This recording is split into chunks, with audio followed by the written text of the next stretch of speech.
자가공인 AT 자격시험 세무실무 TAT 2급 저와 함께 만나는 시간들인데요. 이번 시간에는 부가세 부속서류 마지막 서류가 되겠습니다. 수출과 관련된 부분 연결해서 보도록 하겠습니다. 지금 부가세 부속서류 계속 하고 계시는데 좀 어렵고 난해한 부분들이 있으면 정리를 좀 해놓으셨으면 좋겠고요.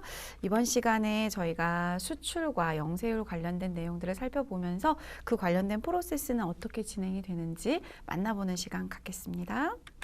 먼저 여러분 영세율 매출 거래는요, 두 가지 형태로 생각을 하시면 되겠어요. 첫 번째 내수 수출이라고 해서 세금 예한서가 있는 영세 매출. 두 번째 외국으로 직접 수출하는 걸로써 세금 예한서가 없는 직수출. 이렇게 두 가지를 만나보실 거예요. 12번 영세 매출 같은 경우는 세금 예한서가 있는 거래, 16번 수출 같은 경우는 세금 예한서가 없는 거래. 둘의 공통점은 뭐다? 0%다라는 게 공통점이에요. 둘의 차이점은 뭐냐면 세금 예한서가 영세율 부분 12번 매출은 있고요. 16번 수출 부분은 세금 예한서가 없다. 외국의 거래처는 대한민국 세법에 의한 세금 예한서 발급이 필요가 없습니다. 따라서 직접 수출할 때는 세금 예한서가 없고 무역 서류들이 존재하게 되는 거죠. 저희가 이번 거래들을 통해서 영세율 세금 예한서 하나 만나보시고 직수출 만나보시면서 국가에 이렇게 0%로 신고를 하게 되면 부속 서류들을 제출을 하게 되어 있어요. 이를테면 영세율 세금 예한서는 세금 예한서 합계표가 나오겠네요. 그죠? 왜냐하면 세금 예한서 이게 존재하고 있으니까. 그리고 부속 서류 중에서 영세율과 관련된 서류들을 제출을 하셔야 되고요. 직수출 같은 경우는 세금 예한서 합계표가 얘는 없겠죠. 그리고 부속 서류는 직수출과 관련된 수출 실적 명세서 같은 거를 또 제출을 하셔야 되는 거죠.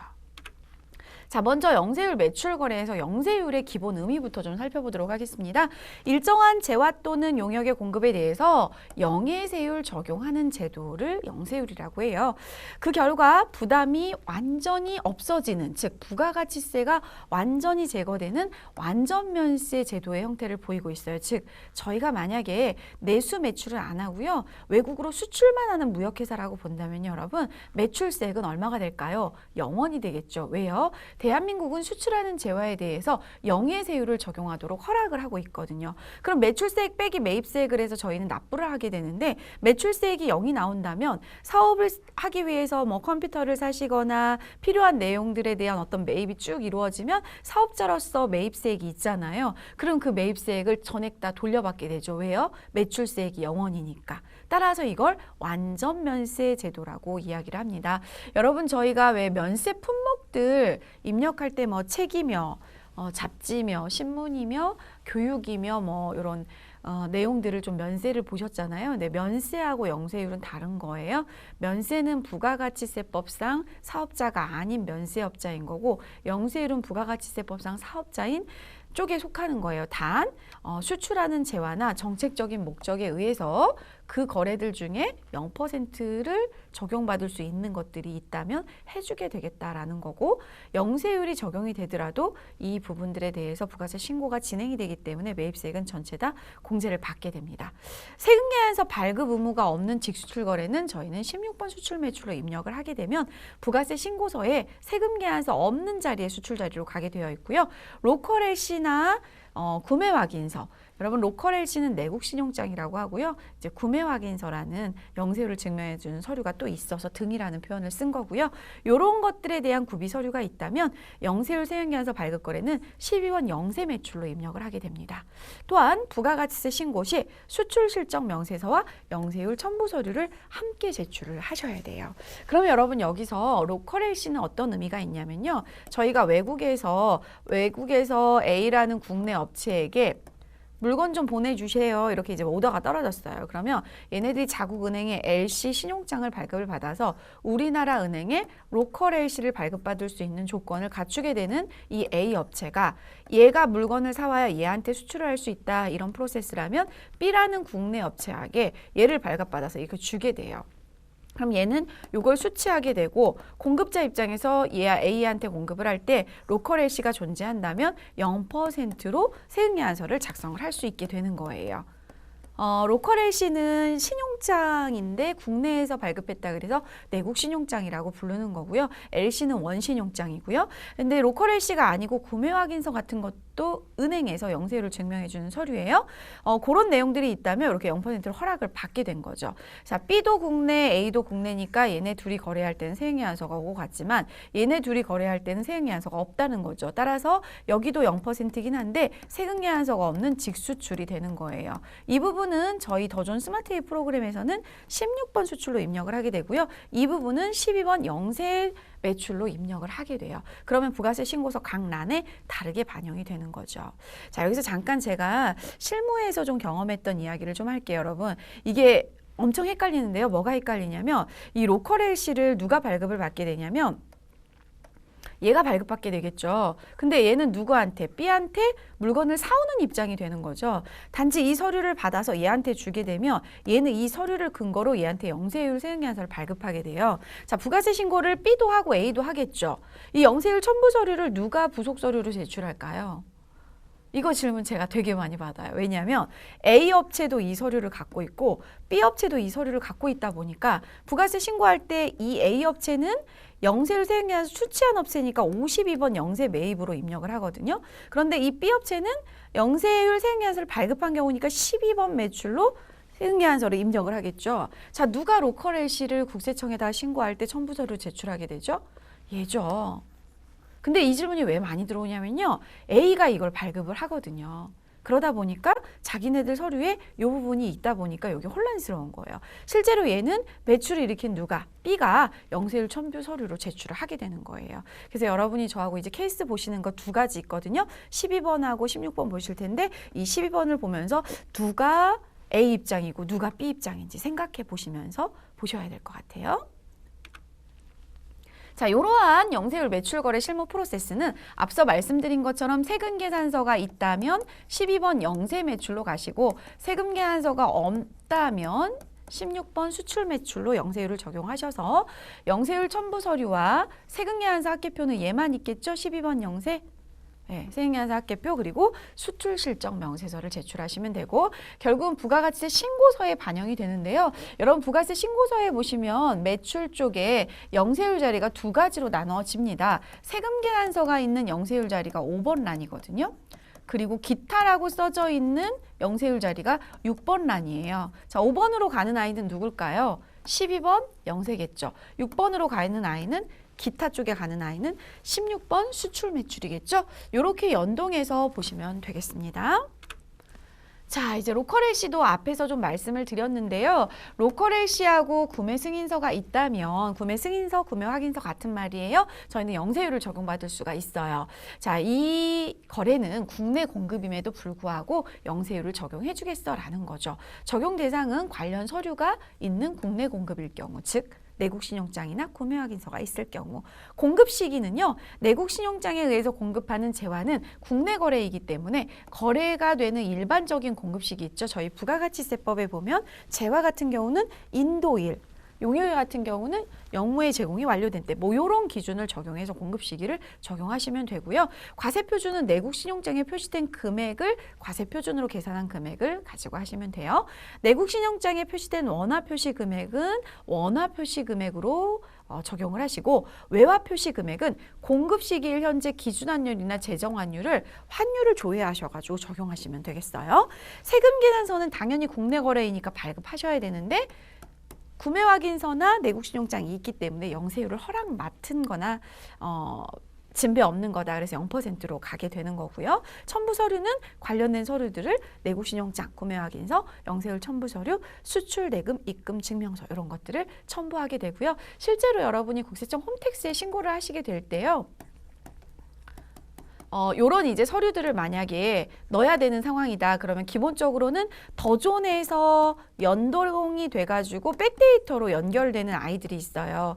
요거는 그냥 가시면 되고 그 외의 서류들을 넣고 싶다 그러면 홈택스에 이렇게 버튼이 있어요. 부가세 신고 끝내고 나면 첨부 서류라는 버튼을 눌러가지고 추가로 이제 제출하는 서류들에다가 같이 넣어주시면 되겠어요. 그래서 첨부 파일을 PDF로 쭉 한 장으로 해가지고 쭉 넣으시면 국세청 조사관들이 그걸 보고 쭉 판단을 해서 문제가 있으면 연락이 오고 문제가 없으면 패스하고 그런 시스템입니다.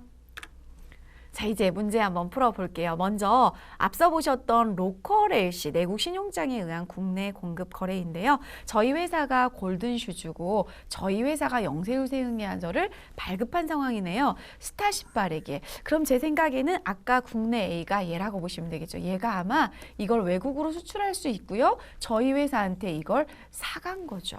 그러면 국내 회사인 골든슈즈가 국내 회사인 스타 신발에게 0%를 적용받을 수 있게 됐다면 스타 신발이 저희 회사인 골든슈즈에게 내국 신용장을 발급을 해서 줬다라는 거죠. 발급 일자는 작성 연월일과 일치되는 7월 28일이 되겠습니다. 이제 앞서 제가 그림으로 그렸던 거 이해 가세요? 저희 회사가 아니고 이 스타 신발 입장에서 내국 신용장이 발급이 된 거고요. 저희는 부가세 신고할 때 스타 신발로부터 받은 서류인 내국 신용장을 첨부 서류로 제출을 하셔야지만은 너 이거 왜 0%로 했어? 여기 있잖아 첨부 서류 이렇게 말씀을 하실 수가 있는 거죠. 그래서 근거를 제출하시면 되겠고요. 이 문제는 메인 매출 전표에 본건을 입력하시고요. 영세율 첨부 서류에 로컬 LC와 관련된 요 정보들을 입력을 하면 영세율 첨부 서류 작성이 마무리가 되겠습니다. 자, 이제 더존 스마트 A 프로그램 여셔서 7월 28일자로 영세율 전자세금계산서 관련한 거래 입력해 보겠습니다. 더존 스마트 A 프로그램을 여셔서 TAT 2급 2638의 골든슈즈로 로그인 하시면 되겠습니다. 저희가 작성하려고 하는 영세율 전자세금계산서 관련 내용은 먼저 메인 매출 전표 입력에 들어가셔서 관련된 12번 영세 매출에 입력을 하셔야 됩니다. 날짜는 7월 28일이고요. 유형은 0% 있고 세금계산서 있는 매출이기 때문에 12번 영세율 세금계산서 매출거래이고요. 품명은 키, 높이, 수주, 수량은 300개에 5만 원, 따라서 1,500만 원의 영세율 매출 거래이고요. 거래처는 스타 신발, 전자세금란에 1번 넣도록 하겠습니다. 분계는 전액다 외상이라고 하니까 2번 외상으로 입력하도록 하겠습니다. 대변의 제품 매출 수익 발생 1,500만 원, 차변의 외상 매출금 당좌 자산의 증가 1,500만 원의 거래가 되겠어요. 자, 메인 매출 전표 입력하셨으니까 이 건에 대한 부속 서류 작성을 들어가셔야 되는데요. 영세율 첨부 서류를 작성해라 문제 이렇게 나와 있죠. 따라서 영세율 첨부 서류 입력 메뉴로 들어가시는데요.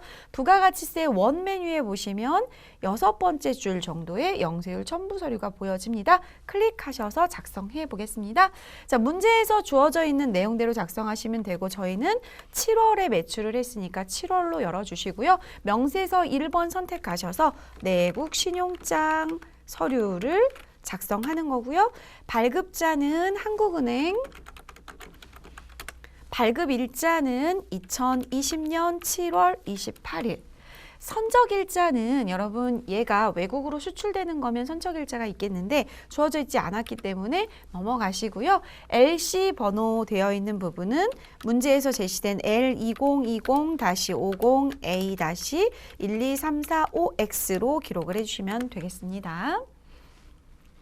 통화 코드는 F2키 누르셔서 대한민국 원화죠. 그래서 한국이라고 검색을 하시면 코리아 원화가 나오고요. 환율은 저희 원화니까 없죠, 여러분. 그리고 엔터를 끝까지 치시면 단기 제출 금액으로 내용이 넘어가는데요. 저희는 원화 금액이기 때문에 단기에 1,500만 원 제출을 하는 거고요. 단기 신고분도 1,500만 원이 신고분에 해당이 됩니다. 따라서 단기 신고 미도래 금액은 제로가 되겠죠. 자, 요거를 제출하시는 게 바로 내국 신용장에 의한 근거 서류를 제출하시는 거다라고 보시고요. 또한 내국 신용장은 PDF로 해서 실제로 국세청 전자신고하실 때 첨부 파일로 넣어주시면 되겠습니다.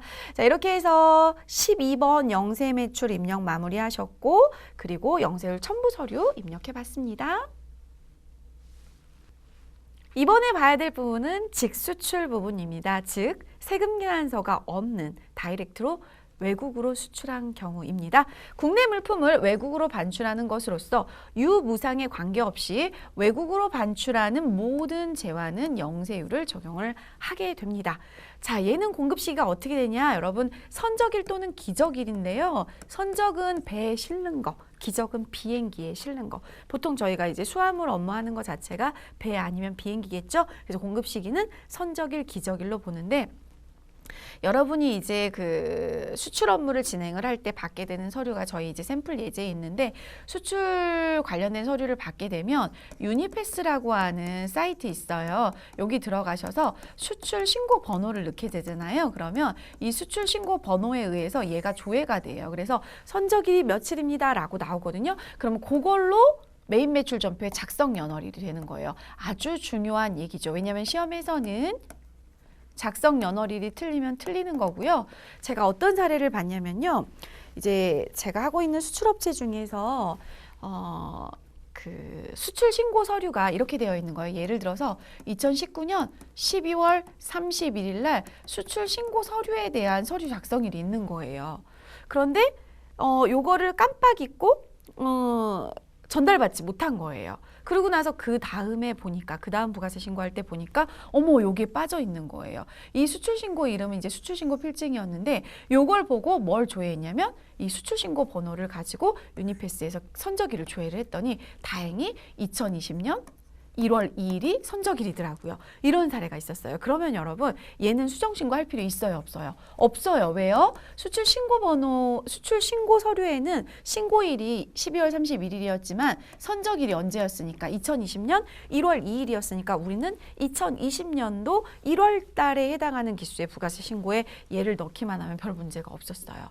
그래서 이 서류를 담당하는 분에게 제가 이 설명을 해주면서 유니패스 사이트, 그 다음에 저희 환율 보는 사이트를 알려주고 요거에 대해서 얘기를 했더니 그 다음부터는 엑셀로 정리를 너무 잘 하시는 거예요. 회계 전공자도 아니고 무역 전공자도 아니고 세무 전공자도 아닌데 그래서 원칙만 알면 사실은 그렇게 어려운 업무는 아닌데 이게 약간 수출 쪽이다 보니까 서류 자체가 다 영문으로 돼 있는 것도 많고 인보이스나 뭐 수출 신고 필증이나 이런 거 해석할 때 어디서부터 어디까지 봐야 돼 이런 느낌이 들어요. 저하고 뒤에 문제 풀면서 저희 수업용으로 접근할 내용들은 제가 간단히 말씀을 드릴 테니까 그거 위주로 좀 외우시면 좋을 것 같습니다. 자, 과세 표준은 어떤 걸로 합니까? 그랬을 때 선적하기 전에 수출 대금 원화로 환가를 했다. 그러면 자, 여러분 저희가 선적은 1월 2일 날 했는데요. 수출 대금을 미리 받은 거예요.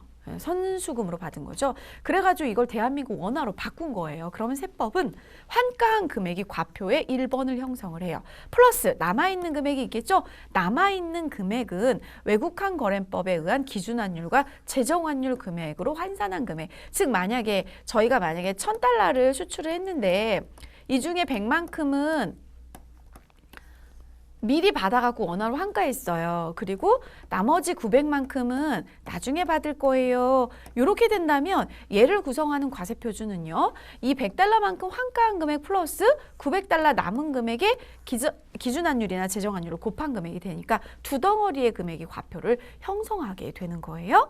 자, 세금계산서 발급 의무는 없습니다. 직수출은. 영세율 첨부 서류는 수출 실적에 대한 서류 작성을 하셔야 돼서 수출 실적 명세서를 작성을 해주셔야 돼요. 그리고 앞서 말씀드린 것처럼 국세청에 전자신고 하실 때 이렇게 수출 신고 번호가 기재되어 있는 수출 신고 필증도 첨부 파일로 쭉 PDF로 해서 올리셔야만 해요.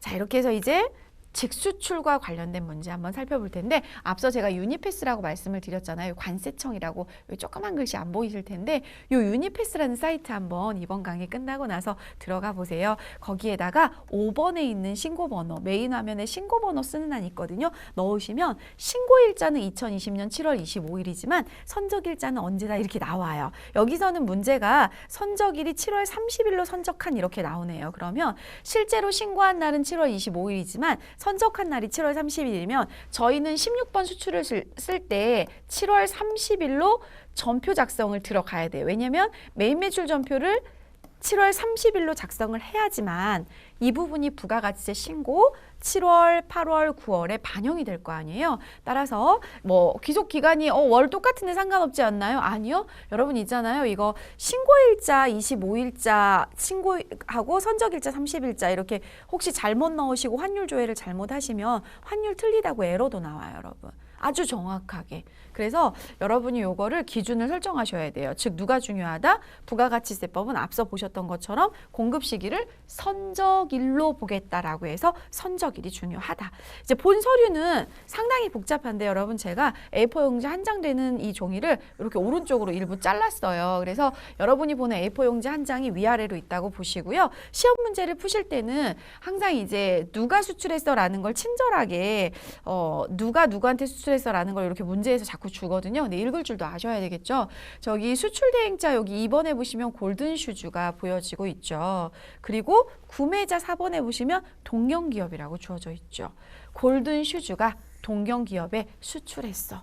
그런데 여러분 실무에서 업무를 보잖아요. 그러면 이 이제 담당하시는 분들이 약간 좀 이렇게 힘드시거나 수출에 대한 개념이 없으시잖아요. 그러면 수출 대행자가 우리가 아니고 제조업자가 우리인데도 불구하고 여기는 별개 다른 데인데도 불구하고 서류를 막 제출하셔가지고 수출 업무를 하시는 분들이 계시는데 저희는 16번 수출을 공부하는 이 순간에는 여기 2번에 있는 수출업자가 우리여야 되는 거예요.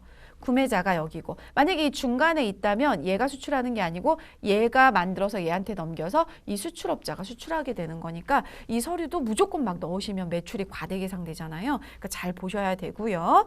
그 다음에 자료 2는 환율 내역이다. 저희 아까 앞서 기준환율 또는 재정환율을 언제 걸로 적용해요? 선적일 기준환율 적용을 하게 되는 거죠. 일본으로 수출한 경우고요. 일본 엔화가 나왔을 땐 조심하실 게 달러는 1달러당 얼마 이렇게 환율이 나오잖아요. 엔화는 100엔당 얼마 이렇게 나와요. 그래서 그 작성할 때 100엔이라는 거 꼭 조심하시고요. 수출 대금 전액은 8월 31일 날 받기로 했다고 하니까 외상으로 수출한 게 되고 특별한 언급이 없다면 외상으로 수출한 것도 일반 내수 외상 매출처럼 외상 매출금으로 회계 처리를 하시면 되겠어요.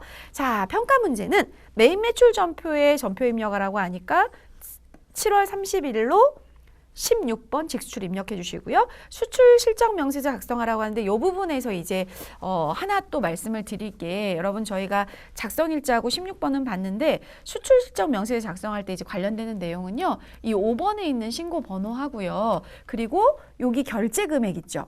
요게 중요해요. 실제로 이 결제 금액에 뭘 곱하는 거냐면 선적일 환율을 곱하는 거거든요. 그래서 나 지금 시간이 없는데 엑기스만 딱 뽑아서 공부하고 싶어 그럴 때는 5번의 신고 번호를 부속 서류에 넣으셔야 되고요.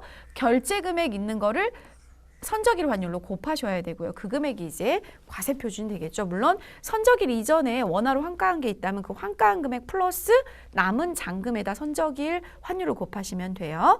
부가가치세 예정신고서 작성하세요. 그랬을 때 이제 저희가 16번 수출과 관련된 내용이 어디에 반영이 되어 있는지 확인하시면 되겠죠. 앞서 말씀드린 것처럼 영세율 매출 같은 경우 직수출은 6번 란에 기타 란에 반영이 된다고 말씀을 드렸죠. 그 란을 확인하시면 되겠어요. 자, 이제 직접 더존 스마트A 프로그램에 관련 내용 입력하러 가보겠습니다.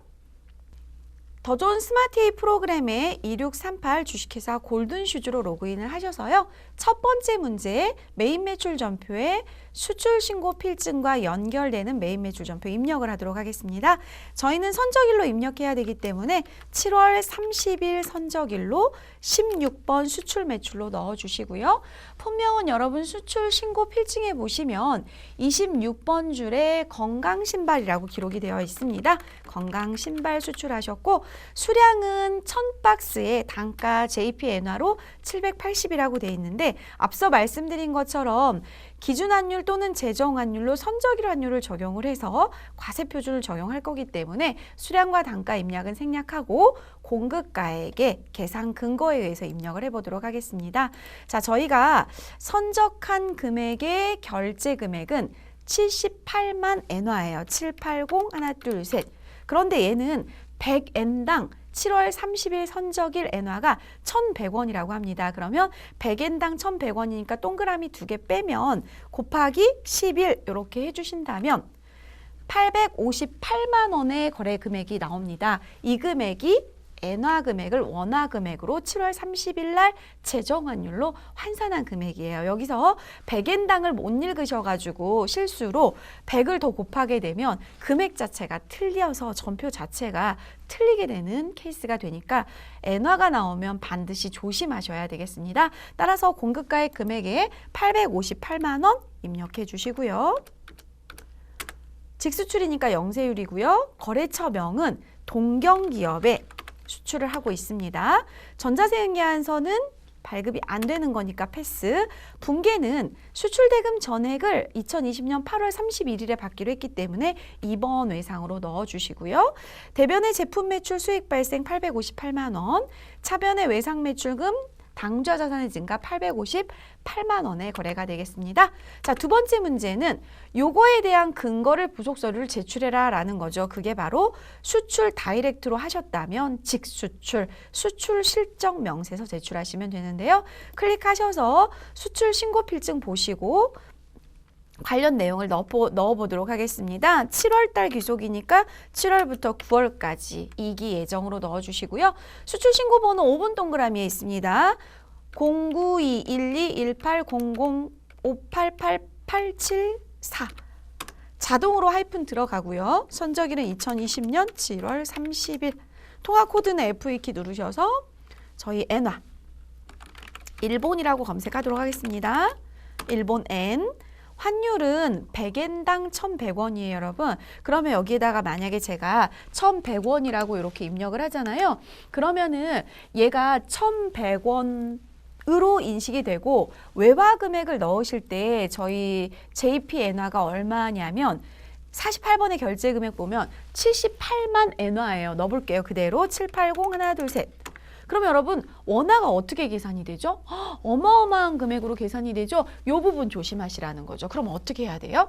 자, 저희가 외화는 78만 엔화를 그대로 넣어주시고요. 환율 같은 경우는 동그라미 두 개를 빼셔야 되는 상황이죠. 그러니까 뭘로 넣어요? 저희가 계산기에 곱했던 것처럼 11로 넣어야 되겠죠. 조심하셔야 돼요. 따라서 858만 원의 수출 신고 금액이 원화로 책정이 됐습니다. 요 서류 제출하셔야 되고 얘를 증명하는 부속 서류로 PDF 첨부 파일로 수출 신고 필증 보여지는 그 서류를 같이 국세청에 업로드 하시면 되겠어요.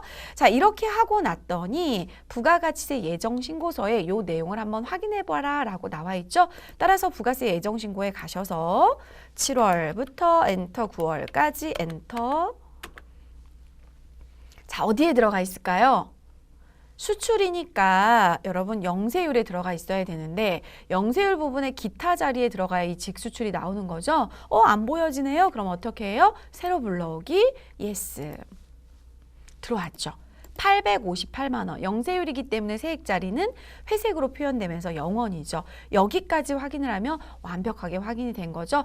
메인 매출 전표의 전표와 부가세 신고서의 신고 금액과 수출 실적 명세서의 부속 서류가 맞물려서 돌아가는 거래가 되겠습니다. 자, 이렇게 해서 직수출과 관련된 데이터 모두 저장해 놓으셔야 배점을 받으실 수가 있겠죠. 입력 마무리 잘 하셨죠? 그러면 여러분 앞서 입력하신 12번 영세 매출과 앞전에 입력하신 16번 직수출 부분 있죠? 이 부분을 조금 정리하면서 같이 묶어서 한번 보는 시간 가져보도록 할게요. 12번 영세 매출은 세금예안서가 있으니까 세금예안서 합계표 부속 서류가 같이 가겠죠? 16번 직수출은 세액예안서 합계표가 없겠죠. 또한 부가가치세 신고서에 갔을 때 이 내용이 5번 란에 반영되는 세액예안서 내용과 6번 란에 반영되는 직수출 내용이 있었죠. 요거 다시 한번 정리를 해보면서 두 개를 같이 비교하는 시간 가져보도록 하고요. 세액예안서 합계표에 누구만 온다? 12번 영세율만 온다. 직수출 거래는 6번에 오고 세액예안서 거래는 5번에 온다. 요거 두 개 한꺼번에 부가가치세 신고서에서 눈으로 지금 한번 비교하면서 확인해 보겠습니다. 더존 스마트A 2638 주식회사 골든슈즈로 로그인 하셔서요. 평가 문제에서 원하는 영세율 세금 계산서와 그리고 직수출 거래 그리고 부가세 부속 서류와 관련된 내용들을 쭉 이제 살펴본 부분들하고 좀 빠진 것들을 연동해서 평가 문제에 넣어놨는데요. 지금 앞서 보셨던 거는 12번 영세 매출과 16번 직수출을 각각 이제 문제를 풀어봤잖아요. 요거 모아가지고 이제 한번 가볼 텐데 먼저 12번 영세 매출 같은 경우는 프로세스가 어땠어요? 메인 매출 전표에 입력하셨죠. 그런데 얘는 세액계산서가 있으니까 본 문제에서 세액계산서 합계표 한번 들어가 봐줘. 이렇게 문제가 돼 있죠. 그래서 이 부분도 여러분 7월부터 12월까지 해서 이렇게 한번 가보겠습니다. 저희 지금 영세율 매출이 세금계산서로 이루어졌는데요. 앞서 저희가 영세율 매출 세금계산서 상대 거래처가 누구였었어요? 네, 스타 신발이었죠. 여기 보여지고 있고요. 저희 금액 1,500만 원이었었습니다. 요거 닫으시면 이 합계표에 12번 영세 매출 부속 서류가 일부 들어가고 또 앞서 보셨던 영세율 첨부 서류 입력에도 7월 해가지고 이렇게 내국 신용장이 보여지는 게 들어가게 되고, 그 다음에 직수출에서는 세액계산서는 없지만 수출 실적 명세서 방금 작성하셨던 부분이 7월부터 12월로 해서 이렇게 들어가게 되겠죠. 그리고 이제 요걸 한꺼번에 부가가세 신고서에서 조회해봐서 12번과 16번을 비교를 해보도록 하겠습니다. 7월부터 12월. 요거 세로 불러오기 한번 해볼게요. 예스. 자, 저희가 앞에서 보셨던 1,500 같은 경우는 요 5번 란에 녹아들어져 있겠죠. 저희가 입력한 거가 한 건이 있고요. 과거에 입력되어 있는 게 있나 봐요. 영세율 2건이라고 역추적 자료에 보여지죠. 이 중에 저희가 한 건 1,500을 입력한 거고요. 6번에 있는 직수출 자리에 있는 것은 여러분이 직접 저와 함께 입력한 858만 원. 여기 수출 실적 명세서 첨부 서류 858만 원 보여지고 있죠. 실제로 여러분 이제 부가세 신고를 실무에 가서 하실 때요. 이렇게 한 칸을 다 눌러 보셔야 돼요. 그래서 이 역추적한 칸에 신고서와의 차이가 생긴다거나 부속 서류 작성 서류에 뭔가 문제가 있는지를 꼭 눈여겨 보셔야 돼요.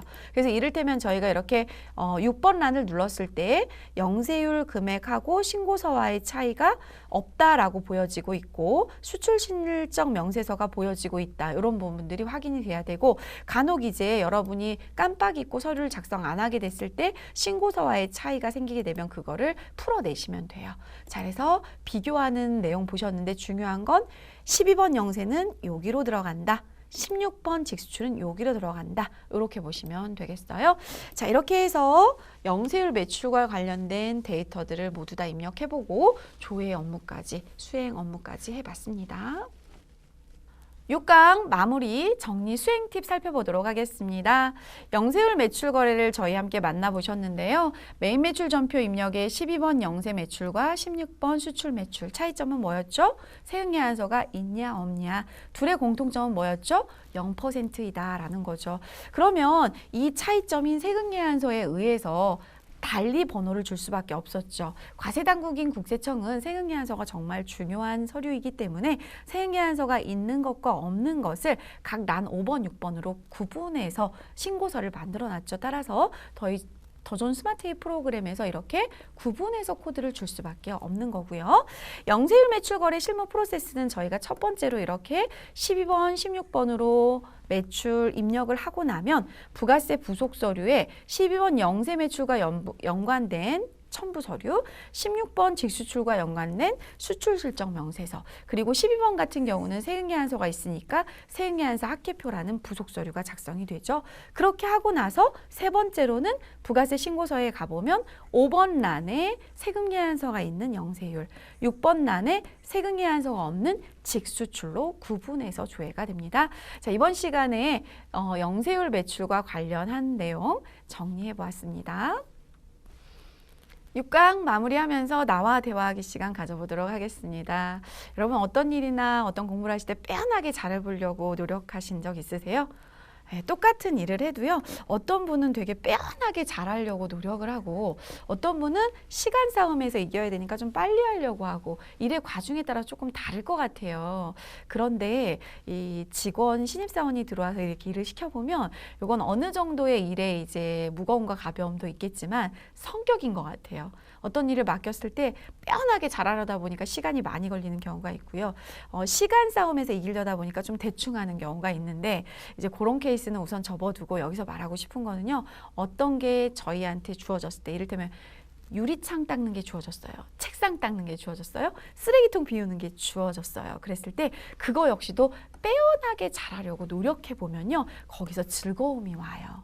그래서 어떤 일을 하든지 간에 아주 소소한 일이든 중요한 일이든 마음 자세는 빼어나게 잘해야지. 근데 거기서 시간 싸움에 내가 걸려 넘어지게 된다면 이 빼어남을 어떻게 기지를 발휘해야 돼? 여기까지 2단계까지 가신다면 아마 뭐든지 잘 해내실 수 있을까 싶어요. 그래서 제가 업무를 하다 보면 어떨 때는 정말 꼼꼼하게 했을 때 시간 싸움에서 지는 실패하는 경우가 있고 정말 빨리빨리 해가지고 시간 싸움엔 이겼는데 나중에 보니까 가산세가 막 나오는 경우가 있고 그래서 이걸 뭐라고 말씀을 드리지 못하겠지만 평소에 이 빼어남이 배어 있다면 나중에는 시간 관리를 잘해서 잘 이겨낼 수 있는 방법까지 터득이 돼요. 그래서 여러분 어떤 걸 하시든지 간에 빼어나게 잘하려고 노력하셨으면 좋겠어요.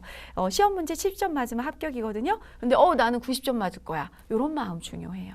나는 80점 이상은 맞아야지 그래 안정선으로 합격하니까 이런 마음 중요해요. 나는 한 75점만 맞아서 턱걸이로 합격하지 뭐. 그러면 여러분 위험해요. 네, 그래서 뭐든지 빼어나게 잘하려고 노력하는 마음으로 즐겁게 하루하루 1시간 사셨으면 좋겠습니다.